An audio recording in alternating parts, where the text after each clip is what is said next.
Welcome to Meditations. I'm Josh Hutchens. Today we continue in the book of Acts, Acts chapter 1, and we're looking at the passage. It's a long passage where they choose Matthias as the replacement for Judas. But I'm not going to read the entire passage. I want to focus today on the prayer that the disciples prayed as they were choosing between Barsabbas and Matthias. This is in chapter 1, verse 24 and 25. Then they prayed, "You, Lord, know everyone's hearts.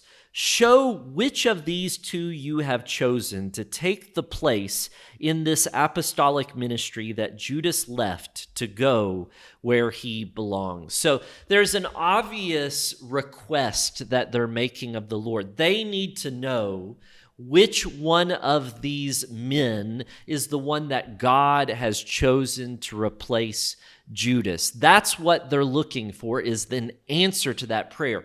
But before they make that request, they make a theological statement. You, Lord, know everyone's hearts. That's a theological truth. That's a fact. And of course, there's the question when they say Lord, are they talking about Yahweh? The Septuagint would translate Yahweh, the divine name, as Kurios, as Lord. So are they talking about God in general as Yahweh, or are they talking specifically about the Lord Jesus Christ?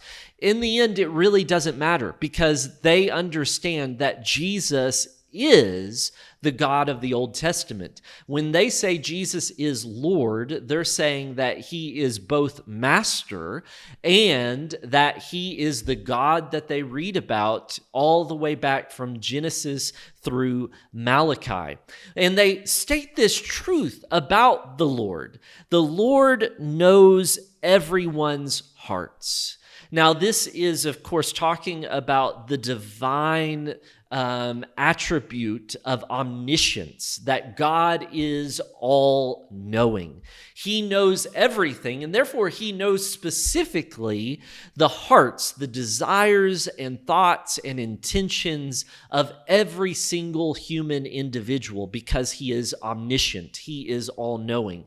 Now, when I was a child, I remember in Sunday school learning the different omnis of God, that he's omnipotent, that he's omniscient.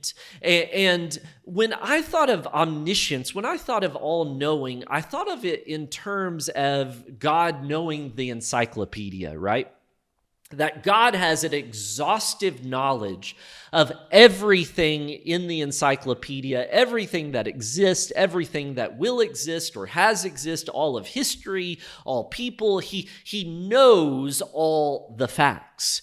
But that was only a partial understanding of what the Bible is presenting to us. When the Bible presents us as God being omniscient, it is connected to his omnipotence, to the fact that he is all-powerful, because God's knowledge is not like our knowledge. When I know something about facts in the world, like, for example, if I know about the Battle of Gettysburg, and I study the Battle of Gettysburg, I am knowing about something that has already happened that I have no effect upon. It has effects upon me as an American who has resulted from American history happening the way it has, but I cannot go back and change anything about the Battle of Gettysburg. It's already happened. I know about it, but my knowledge is about things that are done. With God, it is completely different, because God's knowledge, by its very definition, is causal and creative. God knows everything because he's the cause of everything.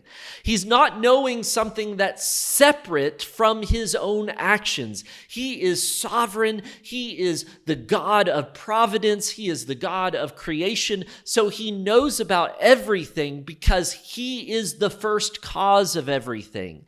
And therefore, he is the one who has brought everything about, and so he knows about it all. And therefore, as we think about the fact that they are praying this prayer. God knows all hearts because he created all hearts. Now, as they're praying then, what are they doing? They are offering a theological prayer, a theological justification for their request. They start with a truth about God, and then they apply that truth to their need at hand. And what does that do? That produces in them faith, so that their prayer is a prayer of faith. Faith is not a subjective emotion.